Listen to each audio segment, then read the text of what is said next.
A Universidade de Maryland descobriu que, em comparação com o início dos anos 2000, o dobro de árvores está sendo destruído por incêndios. São mais 3 milhões de hectares de floresta.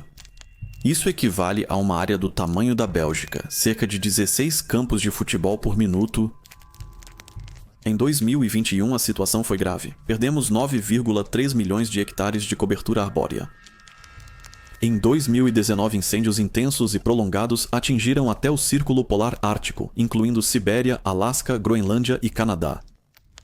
Mas como esses incêndios se formam e por que estão ficando cada vez piores?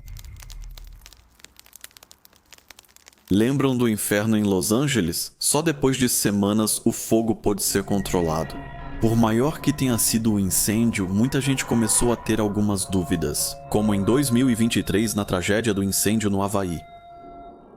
Naquele período, atribuíram a catástrofe no Havaí às mudanças climáticas. Agora fazem o mesmo. A vegetação seca favorece a propagação imprevisível e assustadora do fogo. Isso, em combinação com os ventos que atingem altas velocidades, torna a propagação difícil de controlar. Naquela época, assim como hoje, algo diferente é assumido fora do senso comum. Mais céticos agora falam em incêndios criminosos intencionais. É até difícil dizer de tão terrível que seria. Olhem este mapa de incêndios ao vivo da Administração Nacional da Aeronáutica e Espaço. Aqui você pode acompanhar onde está pegando fogo no mundo neste momento. Ver essa imensa terra em um pequeno mapa com pontos vermelhos que deveriam indicar grande perigo certamente não traz boas lembranças para nós. Se continuar assim, ficará mais perigoso para todos os seres vivos. Qualidade do ar, agricultura, sociedade, economia e outros setores sofrem com esse perigo. Existe realmente um perigo quando incêndios naturais ocorrem na Terra, sempre propagando que o aquecimento global causado pelo homem é o culpado, ou os incêndios estão realmente sendo causados artificialmente? Qual o possível objetivo de um incêndio criminoso? Neste vídeo, deixamos de lado possíveis motivos pessoais de indivíduos, como incêndios criminosos por vingança, ganância ou outros motivos particulares. Nosso foco é exclusivamente analisar incêndios criminosos em larga escala, ou seja, ações ou estratégias que possam ser realizadas por organizações, instituições ou atores políticos.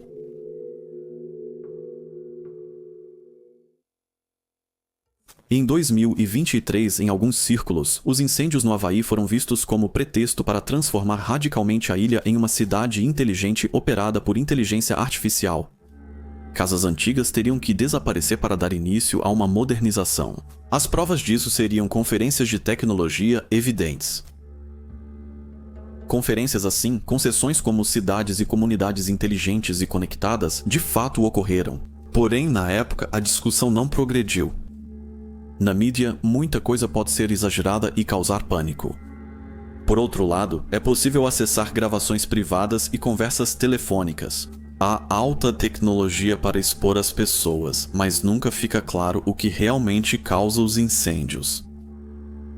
Incêndios têm se tornado muito frequentes recentemente na Turquia. De repente, muitos lugares pegam fogo um atrás do outro, e em alguns círculos discute-se se isso ainda é algo natural.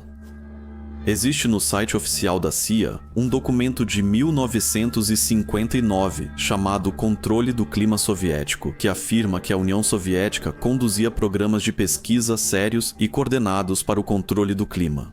No fim dos anos 1950, a semeadura de nuvens já era usada para dissipar nevoeiro em aeroportos. Os Estados Unidos viam isso como estratégico, pois as técnicas tinham uso civil e militar. Existe outro documento do ano de 1960 chamado Controle do Clima, que foi elaborado pela Divisão de Pesquisa da Companhia de Seguros Travelers. Ele trata da necessidade de um programa para estudar o controle do clima. O relatório Modificação do Clima, Programas, Problemas, Política e Potencial, de 1978, é outro exemplo de pesquisa nessa área. Ele analisa programas de modificação do clima dos Estados Unidos da América, como a semeadura de nuvens. Trata-se de um relatório oficial ao Congresso dos Estados Unidos da América. Ele já descrevia na época problemas técnicos e científicos, assim como possíveis consequências negativas para o meio ambiente e a agricultura. O relatório destaca a importância de regras e controle nacionais e internacionais. Ele também mostra o potencial da manipulação direcionada do clima, por exemplo, para a agricultura ou para a proteção contra catástrofes. O interessante é que até hoje está em vigor a Convenção ENMODE, que entrou em vigor em 1978 e proíbe o uso hostil de alterações ambientais. Mas o que fazemos então com o relatório chamado O Clima como Multiplicador de Força, Controlando o Clima em 2025?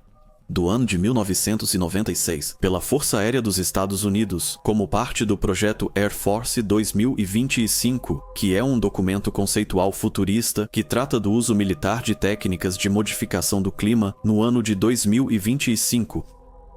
Ele aborda temas como o controle das condições climáticas para influenciar a guerra e a logística, ou o uso de tecnologias para manipular fenômenos meteorológicos como chuva, neblina ou tempestades.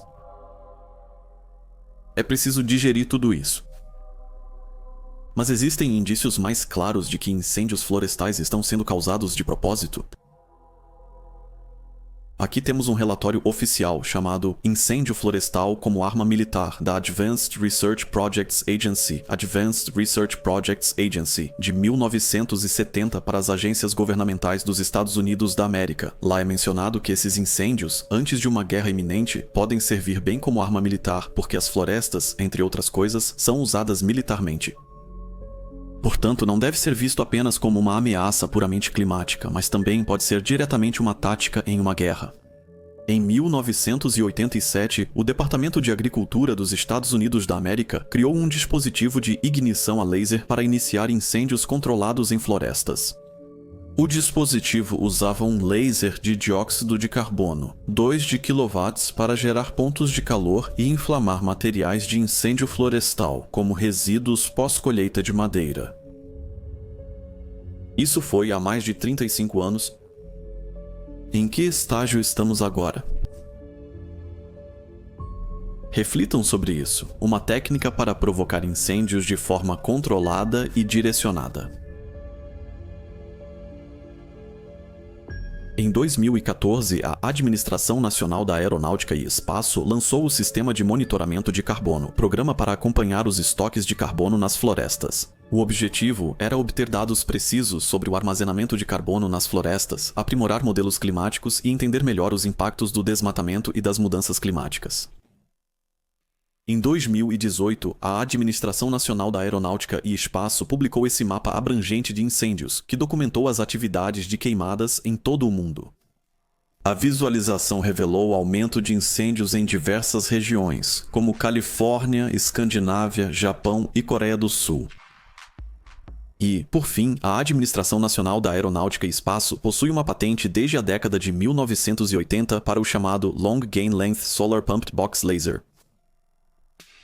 Esse sistema utiliza energia solar para operar um laser, estendendo o comprimento do meio ativo do laser e, assim, melhorando a eficiência da conversão de energia.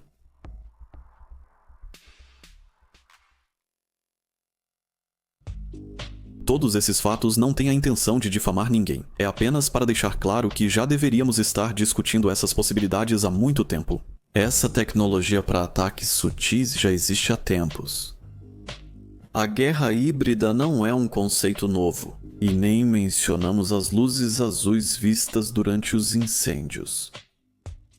A Turquia é um exemplo atual com relevância política internacional e, devido a conflitos regionais, poderia ser considerada vítima de um ataque assim. No relatório Drought Hotspots Around the World, 2023 a 25, publicado pela Convenção das Nações Unidas de Combate à Desertificação, a Turquia é apresentada como um dos países mais vulneráveis.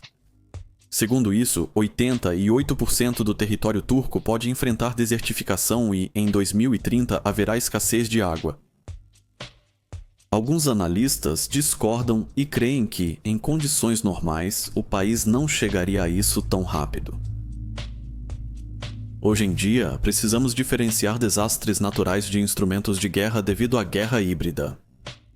Já chegamos a esse ponto há tempos, como mencionado várias vezes neste canal.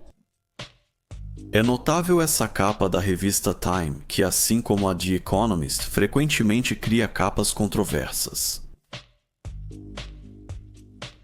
Tudo muito bonito e bom. Mas para que servem os fósforos?